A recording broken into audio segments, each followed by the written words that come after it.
Let's turn over to Mark in chapter 13 for the message today. Mark 13. The current war in Israel has led many to put more thought into the prophesied end of the age. Now, the recent skirmish that took place, or is taking place, it began a month or two ago, over a month ago now, at least. It definitely has the potential to become something more than it currently is, something much larger, much more concerning. Now, whether or not it will lead to the beginning of the end is uncertain. Nonetheless, there is more conversation about what is taking place and what to expect as we near the end of the age. People are talking about it on social media. People are talking about it in church services. Many people are even talking about it in the workplace where, religious topics and conversation is not something that is avoided. Many people are starting to worry about it, having great concern. Growing numbers are seeking out ministers who preach the truth about the Bible and end-time events, and we, as we had mentioned, have seen a significant increase in web traffic over the last year for a few reasons.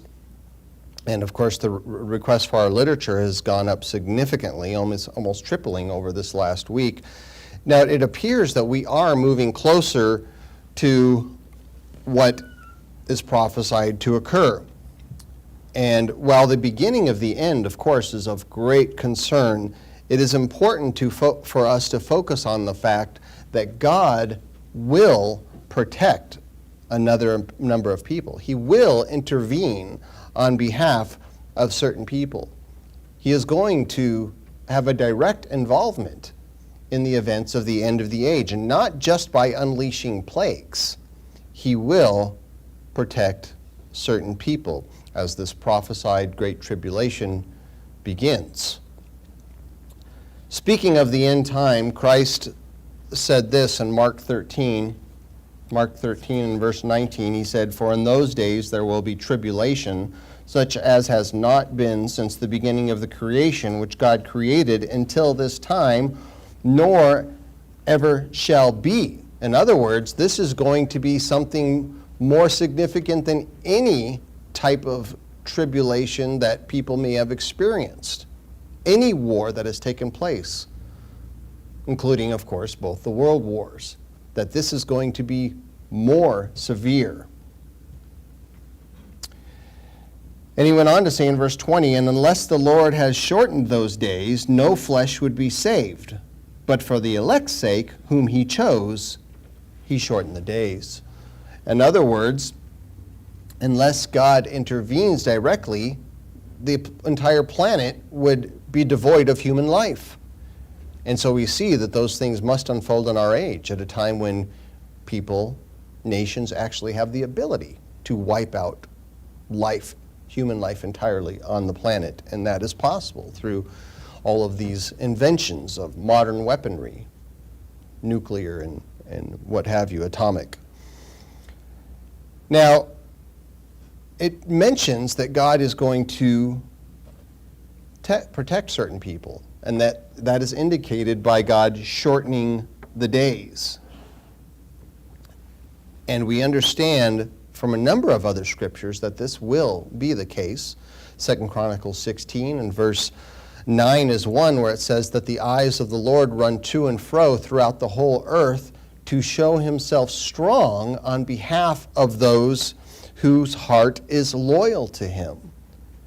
So God is looking for this. He's keeping an eye out for those people who are loyal to him, and he will be strong on their behalf. And that is why the best advice that anyone can offer in preparation for times of trouble is not to prep with stockpiles of food and ammunition, but to prepare by becoming more faithful to God in keeping his commandments. And so our loyalty to God is displayed by us through our respect for his moral laws. And that includes the 10 Commandments, it includes the observance of holy days, it includes keeping ourselves keeping ourselves clean from the unclean things in this world, and that's something that we act out by not eating unclean meats. There are a number of laws that show our reverence toward God, our respect for Him. They teach us how God wants us to revere Him. And they also teach us how we are to treat other people. And we heard a sermon about that a couple of weeks back. And so this is the best type of prepping that you and I can do when anticipating what the future is going to bring. 1 Corinthians chapter 10, you and I may experience difficult times, hard times even now. We might have difficulties in relationships. We might feel like we are suffering loss, and we are to some degree throughout life, but we also have good times. We also have people who are there for us, people who love us, people who want to help us. There is hope for us in this world, and we do experience times of gain. In fact, for every negative, or what we might consider to be a negative, that we experience in life, there is a positive. There's not always a positive experience to the negative, but there are an equal, if not more, amount of positives in our lives than there are negatives, and that's something to be very grateful for. Now, one of the enormous positive in our lives is the fact that we have God, that we have God in our lives. And the Apostle Paul said this in regards to our relationship with God in 1 Corinthians 10 and verse 13. He said, "No temptation or tribulation or trial, if you will, has overtaken you except such as is common to man. But God is faithful, who will not allow you to be tempted or tested, tried beyond what you are able, but with the temptation will also make the way of escape." And then here's the clincher, that you may be able to bear it, that you can get through it. You see, the way of escape does not always mean that God is going to remove us from a difficult situation. When temptation or trials come, the most common way is for God to provide us a way to navigate through them, to be able to get through them so that we can learn from the experience, so that we can become stronger through these challenges and struggles, and to recognize the fact that we need help. We all need help through them. We need help from God, of course, first and foremost. But where does God help us? How does God help us most of the time? Through the assistance of other people. He puts people in our midst that are there for us, that can help us, whether with advice or with actual physical help. And so we need to learn to put aside our pride in these ways, in these experiences, and accept help. When it comes to times of extreme danger that I had talked about when we began, disastrous situations, experiences, circumstances, what have you, where there is a potential for injury or loss of life, sometimes there are dramatic interventions by God, miraculous interventions on behalf of His people. Sometimes He intervenes in powerful ways that are blatantly, obviously supernatural. And that is what I want to talk about today. I want to talk about a time when God will intervene on behalf of certain people.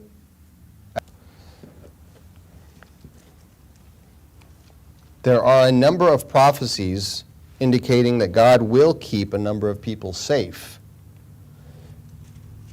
However, most of those prophecies are vastly not understood. Many have devised a rapture theory where they believe God is going to whisk people off to heaven, where they will remain in heaven until Christ returns. Some think that God will protect people in their homes, or perhaps in hideouts in the mountains or in in the wilderness and desolate areas. And so they stockpile food or ammunition, or food and ammunition in these locations. And this is a subject that Art and I have discussed many times over the years, and we eventually published a booklet because the majority of believers, even within the Church of God, have been misled or have misconstrued ideas about God's protection and a place of safety.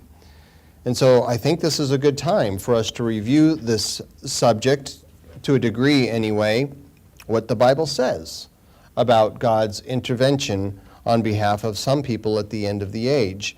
Now, there are several prophecies that we could turn to indicating that the world will become filled with unprecedented evil and violence.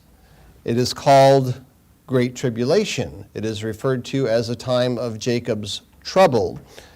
It is called the Day of the Lord.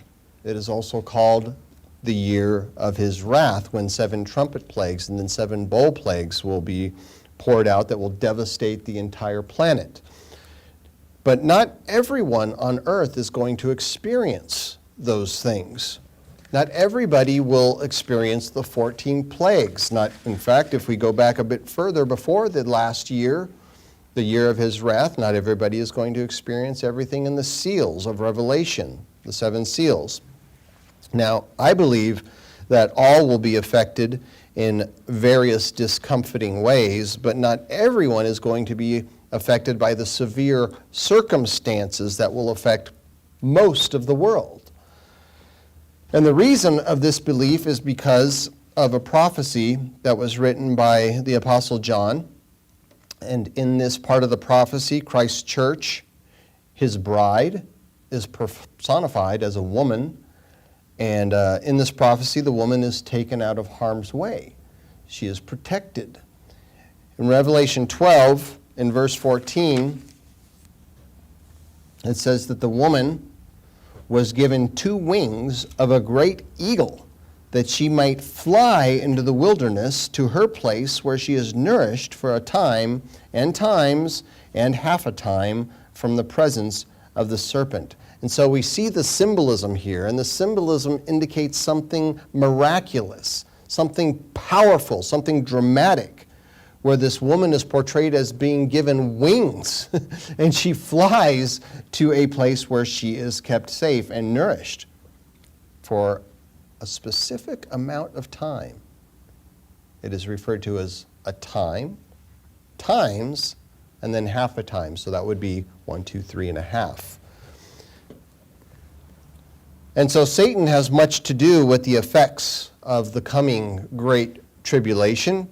He will have a direct role to play in the 7 seals of Revelation, and him and his demons will also have roles to play in some of the plagues, the trumpet and bowl plagues. Satan would love to sift true believers like wheat, just like was said of the Apostle Peter. But when the devil's hostility is allowed to be unleashed, he is going to seek to harm the church, the bride, those people. And those people are going to need God's protection. So this prophecy is a crucial piece of the prophetic puzzle, displaying the fact that God will protect a number of people, his church, at the end of the age. And we can be sure that this will happen. And this is going to be the first of probably 2 or maybe possibly 3 sermons that I'm going to give on this subject. I know most people like to hear prophecy. Some people would rather hear some other, but I think this is appropriate for the time that we live in so that we understand this subject better.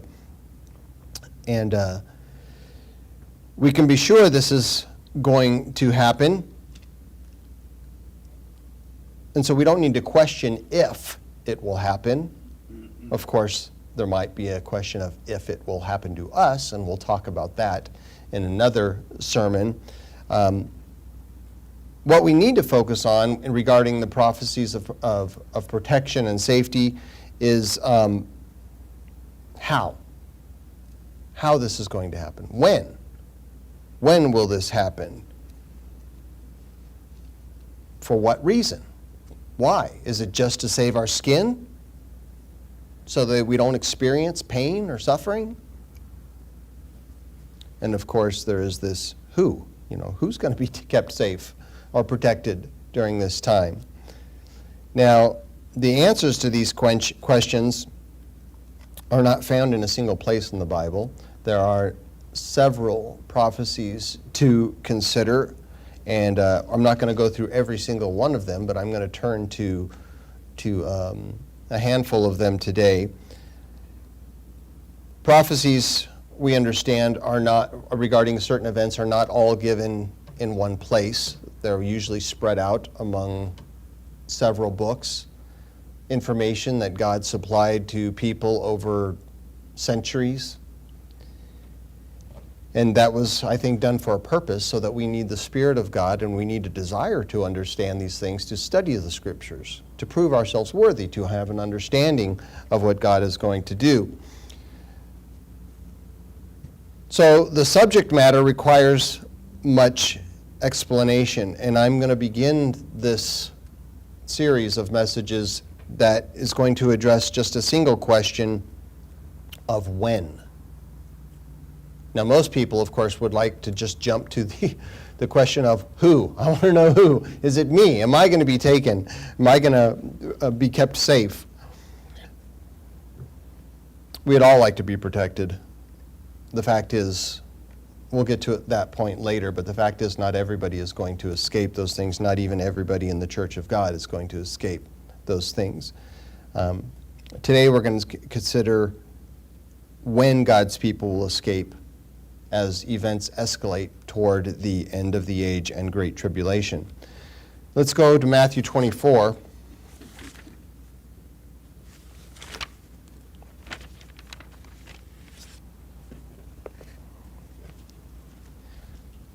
Of course, we would all like to know when the end of the age will begin. We can know. This is something even the disciples of Christ wanted to know when he was teaching them in person. I mean, these people walked the streets of Jerusalem with him. They spoke to him face to face, and they admired the magnificent buildings of the temple. But those structures, as magnificent as they may have been, they didn't impress Christ. In fact, Christ told them that every block of that temple would be taken down. And that prophecy that he gave, the destruction of the temple, occurred, just as he said. It occurred in 70 A.D. Now, the only thing left of that temple is a retaining wall. Some would say, well, that's not every block. But he was talking about every wall of the structure. That's just a retaining wall that sat below the temple, and that's called the Wailing Wall today. Christ's prophetic indication of such destruction prompted the disciples to ask him a question, because they immediately started thinking of the end of the age. In Matthew 24 and verse 3, as he sat on the Mount of Olives, the disciples came to him privately, saying, "Tell us, when will these things be, and what will be the sign of your coming and of the end of the age?" So Christ proceeded to summarize what would occur several years before he would return. Other prophecies that were later revealed to John and the Apostle Paul, and things that Jesus said next here is a description of the last 3 to 4 years of his return and the events that he described proceeding in this chapter. They talk about things that are mentioned in the 7 seals and also in the 14 plagues. Since Christ's revelation, false teachers have come, but not to the degree of the end time. There have been many wars, but not the wars and rumors of wars, the famine and the pestilence of the seals. That hasn't started yet. There are yet to be shocking signs in the heavens that Christ spoke of. And so what Christ described as we read through this, and I'm not going to read through all of it, that's why I'm kind of summarizing here. What he described is a number of things that are going to take place during the Great Tribulation. And so in order for people to escape those things that will come to pass, they will need to be protected before they begin. And therefore, the question becomes, when will these things begin? Because that's an indicator as to when people will escape them. And so, as his description of signs that will lead to his return are given here, Christ mentioned a specific incident that will ignite the Great Tribulation. In Matthew 24 and verse 15, he said, "Therefore, when you see the abomination of desolation spoken of by Daniel the prophet standing in the holy place, whoever reads, let him understand." And then he goes on to talk about people that are in Judea when they see that happen. Flee to the mountains. Don't go back and try to get anything. Just go. Get out while you can. And so we are told, though, in verse 15, to understand what these words mean. Those who understand, whoever reads, take it to heart. This is a clue. Or perhaps you might also say a cue. And so what Christ spoke of is a prophecy that was recorded by Daniel centuries prior. And that prophecy spoke of an abomination occurring in God's temple. And so let's go back to Daniel 11.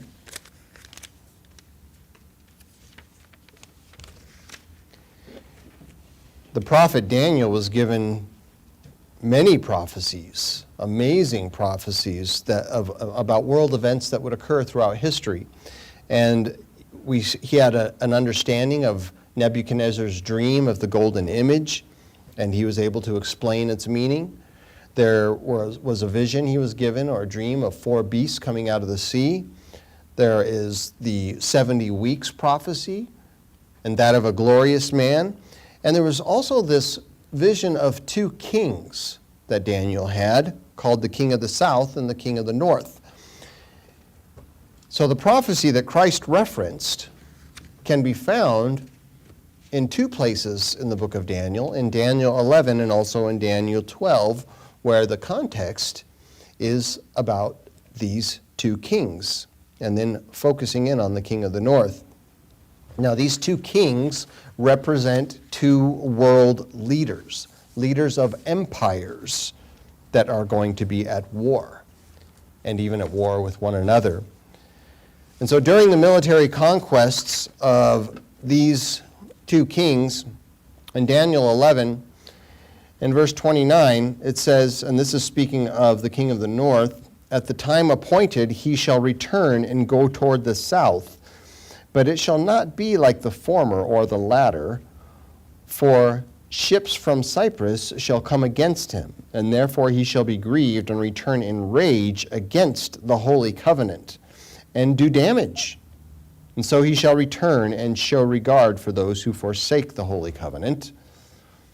And in verse 31, "And forces shall be mustered by him, and they shall defile the sanctuary fortress, and they shall take away the daily sacrifices, and place there the abomination of desolation." So this part of the prophecy here is something that was fulfilled in part in 167 BC, and this is when Antiochus Epiphanes invaded that area, invaded the temple. He placed an image of Zeus in the temple, and he made an unclean offering on the bronze altar of the temple. So that destruction took place long before Christ's prophecy of the end of the age, and so there must be a duality in what we had just read. And, in fact, there is another mention within the framework of Daniel's prophecy here. And so we can know that this prophecy of Daniel is dual because of several things that are mentioned when we continue reading. Now I'm going to jump forward to verse 35 and say and read, and it said, and some of those of understanding shall fall to refine them, purify them, and make them white until the time of the end, because it is still for the appointed time. And so Daniel was told to write that it is the time of the end, and it is still for the appointed time. And so these terms indicate something that is appointed to occur as we near the end. So Antiochus Epiphanes did not entirely fulfill this prophecy of Daniel, the abomination of desolation. What Jesus spoke of and referenced is something that will be done by another world leader, another king of the north, who is also called the man of sin and is portrayed as a beast. And so what this future king will do is a cue. And the words that follow speak of events leading up to people being protected at the end of the age. And I'm going to read several of them now, beginning in verse 36. Then the king shall do according to his own. He will exalt and magnify himself above every god, shall speak blasphemies against the God of gods, and shall prosper till the wrath has been accomplished. For what has been determined shall be done. He shall regard neither the God of his fathers, nor the desire of women, nor regard any God, for he shall exalt himself above them all. And there are a number of things that could be said or interpreted from that description of this man of sin.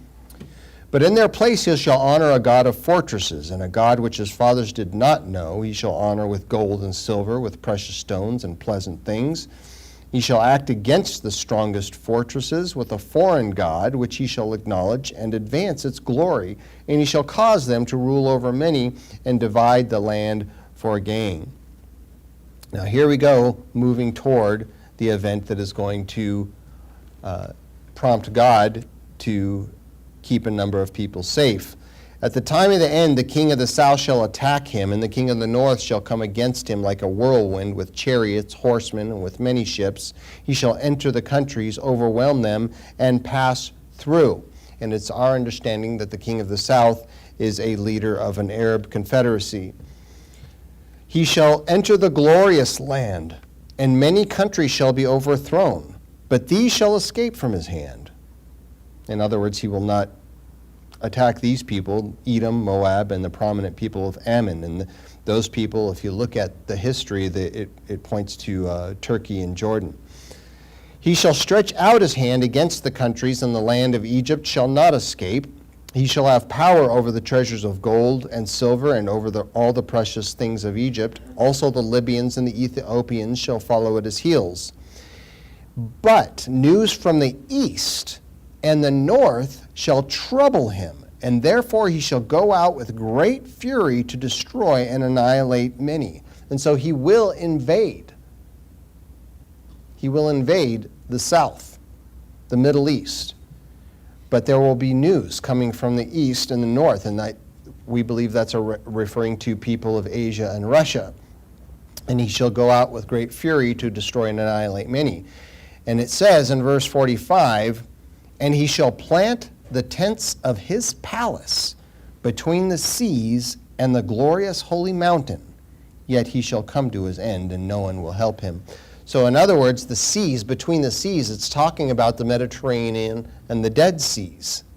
And he's going to plant a palace, or some might say a residence or a headquarters, in this location of the glorious holy mountain. It's referring to Jerusalem. And so there is a second abomination of desolation that is mentioned in this prophecy here as we continue. It's after the king of the north invades and takes control of Jerusalem. He will establish a headquarters in Jerusalem between the Mediterranean and the Dead Seas. He will control the temple area, and he will stop sacrifices to God that will be regularly given in that place. Now, some might be thinking, well, there are no sacrifices to God being given on a regular basis in the temple area. There's no temple to God in Jerusalem right now, nothing built by the Jews. Well, you're correct. Not right now, not yet. That is one of the reasons we can know that the wars and rumors of wars that Christ had spoken of, that those seals have not yet begun to be opened.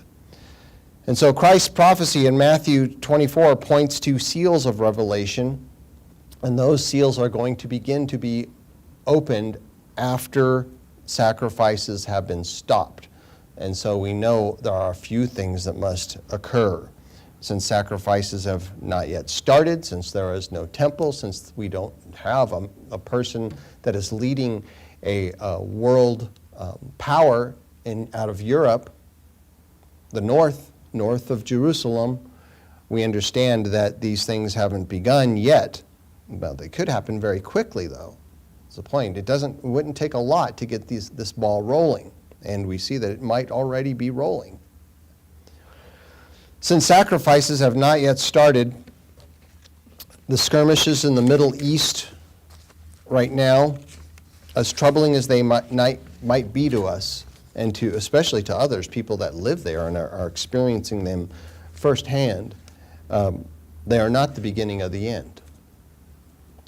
Regarding when these things will be and when people will divinely escape those things that are going to come, Daniel continued to write many things that have to do with the beginning of the end, even up to the end. But Daniel did not understand what these things meant. It's interesting in verse 4 here of chapter 12.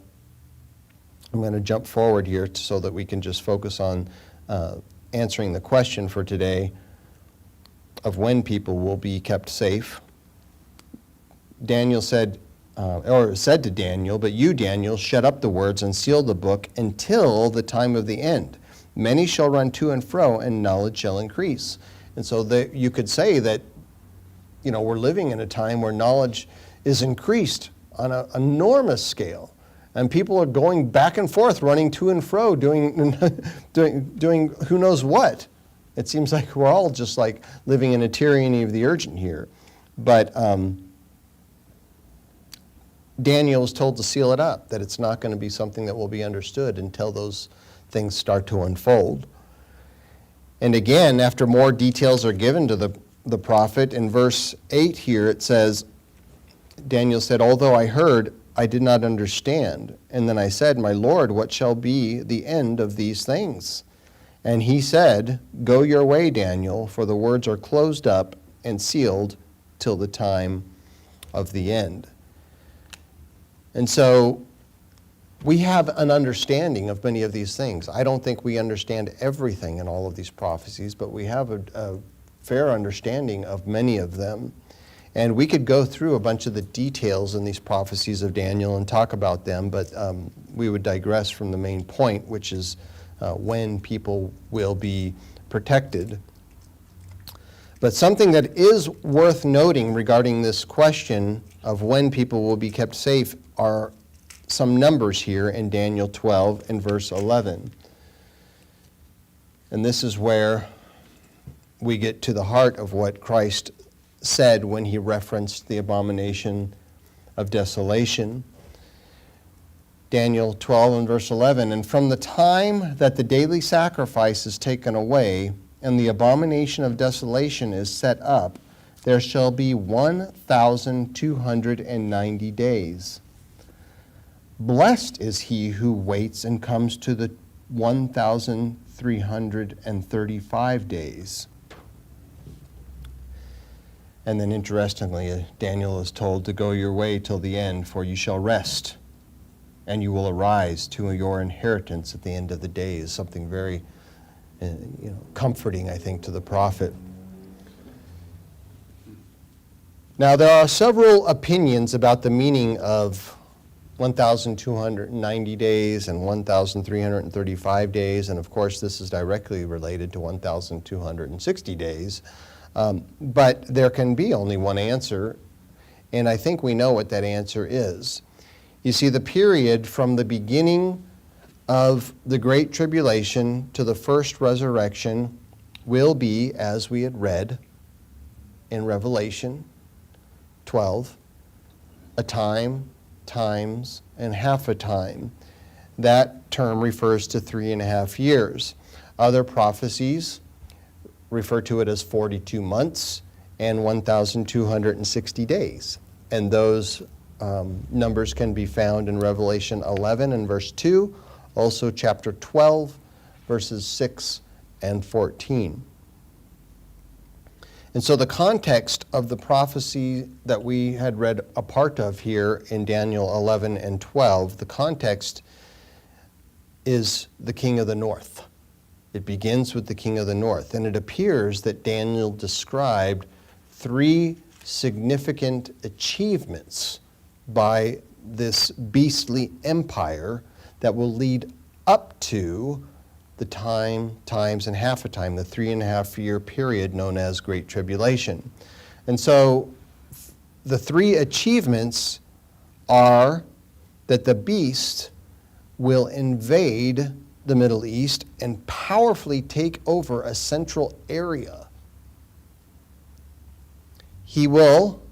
The second achievement is that he will establish a residence or a palace or headquarters, if you will, in the Holy Land, and he will stop the sacrifices.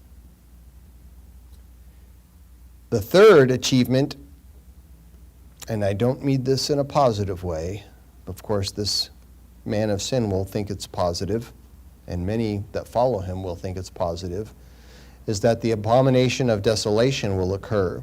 And that is the event that will trigger the beginning of Great Tribulation, the beginning of the end of the age. 2 Thessalonians and verse 2, 2 Thessalonians chapter 2 and verse 3. The Apostle Paul was an apostle sent by God to give enormous guidance and instruction to not just Gentiles, but also to the church of God. And many people don't recognize him as being a prophet, but I suppose that term is a matter of context. But he prophesied about a number of things that are highly significant. And the Apostle Paul prophesied of this man's blasphemy, stating that this man will sit in the temple and he will declare himself to be a god. In 2 Thessalonians chapter 2 and verse 3, it says, "Let no one deceive you by any means, for that day will not come unless the falling away comes first, and the man of sin is revealed, the son of perdition, who opposes and exalts himself above all that is called God, or that is worshipped, so that he sits as God in the temple of God, showing himself that he is God." Now this fits Daniel's prophecy. It fits Christ's reference to the abomination of desolation. It speaks of an abominable act that will take place in a temple dedicated to the great God, a temple that is built by Jews. They don't have to necessarily be of the tribe of Judah. That is a term that refers to a number of tribes of Israel. But a temple that is being used by descendants of Aaron, Levites. This reference to a man of sin is not talking about somebody within the church of God.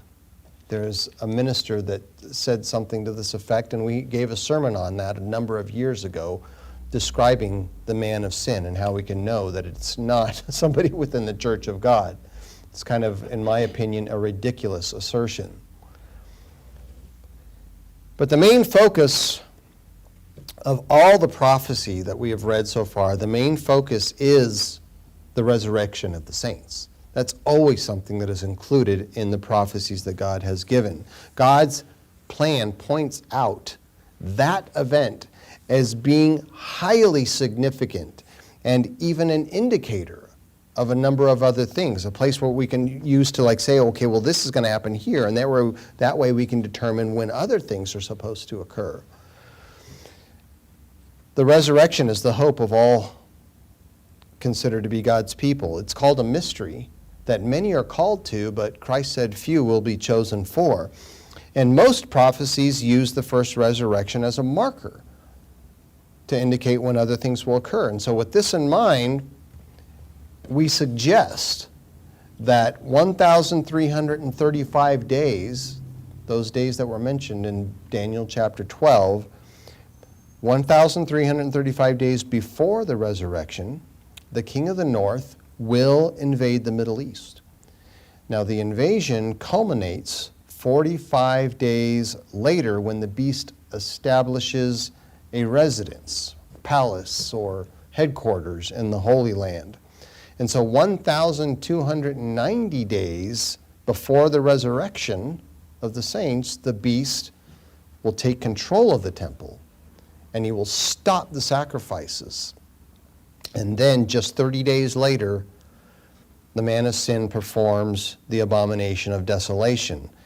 That is the cue for the beginning of great tribulation, just as Christ has instructed. That tribulation will last more than 3 years, but the first resurrection will occur 42 months later, 1,260 days later, a time and half a time after the abomination of desolation.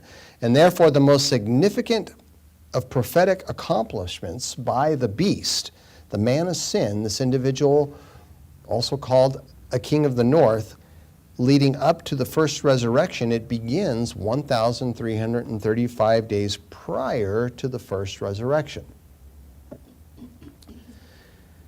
Matthew 24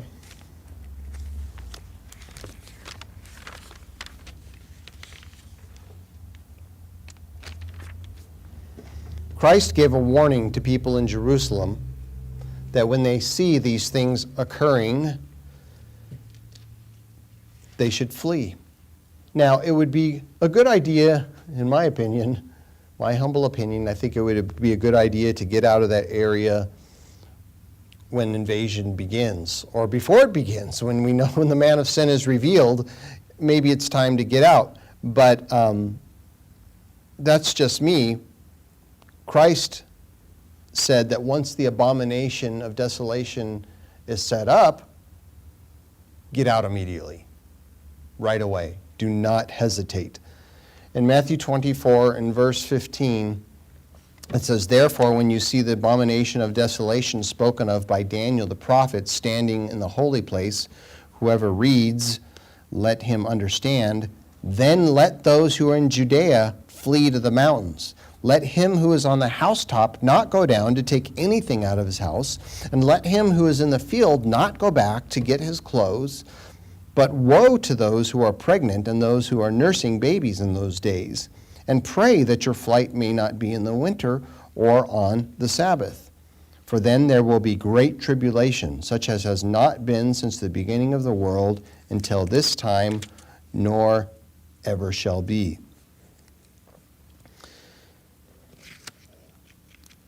And so it is that once the abomination takes place, get out. Don't go back for anything. Just leave. Just get out. Because it is going to become a hotbed of hostile activity in that area.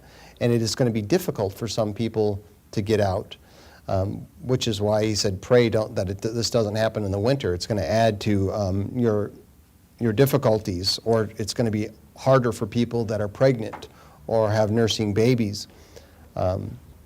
Luke 17, if you just go over a few books to Luke 17, another place where this is mentioned that adds some more information. There are prophecies by Daniel, by Christ, by the Apostle Paul, by the Apostle John, and other prophecies that I haven't mentioned, that prophesy of a time when a beastly empire is going to invade the Middle East. There will be a functioning temple at that time, a third temple, if you will. It will exist. There will be descendants of Aaron, Levites, some call them the Kohen, that they will be functioning priests in the temple. They will be offering sacrifices. The Sabbath will be observed in this area in some shape or form, and even by law around this area. And so there will be gates in secured parts of Jerusalem that will be closed on the Sabbath, which is why I think he said, pray that this doesn't occur on the Sabbath, because some of these areas are going to be difficult to get through. Travel on foot will be harder for those people that might be, those women that might be pregnant or nursing children. If it's wintertime, there's going to be further demands on the travel. And so the abomination and great tribulation will begin 75 days after the invasion. 75 days after 1,335 days, it will begin. And that is why Christ warned people not to go back for anything. Get out while you can. Luke 17 and verse 31. In that day he who was on the housetop and his goods are in the house, let him not come down to take them away. And likewise the one who is in the field, let him not turn back. Remember Lot's wife. Don't look back. Go. Get out. Don't think, oh, I wish I would have done this, or I wish I would have done that, or I'm really going to miss those people, or that's it, or that area. No, get out.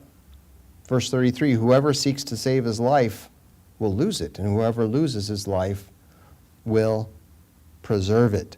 So Jerusalem is going to be surrounded by armies that will be eliminating resistance to the invasion, and they will be protecting this man of sin who will establish a headquarters, and he will enter the temple. He will declare himself to be a god.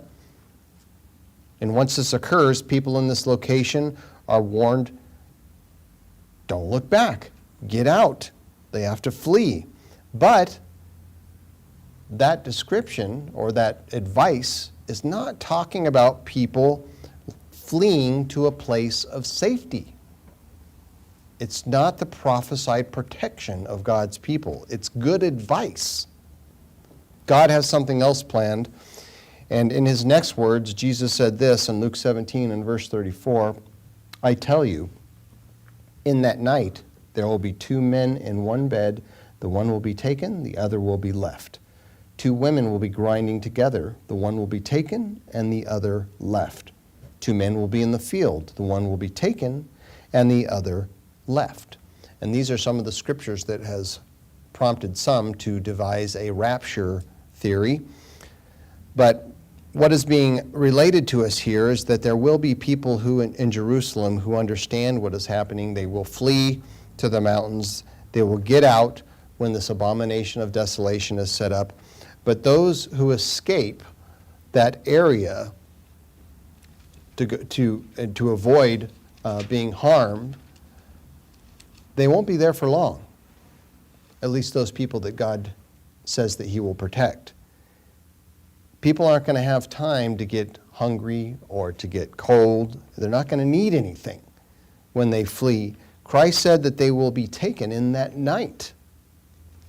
So this is not going to be a long drawn-out process, because on the half of on the half of our planet, one half of the planet, it will be night. People will be sleeping in their beds. On the other half, it will be daylight. People will be working, and that is why Christ said that some will be in bed, others will be at work, some will be taken, others will be left. That is when the time of protection will begin, as the Great Tribulation begins. That is how we can know when people will be protected. And so next week we're going to continue with the topic Maybe next week, it might be the week after, but the next time that I speak, I should say, we will be continuing with the topic by discussing how people will escape and be protected at the end of the age.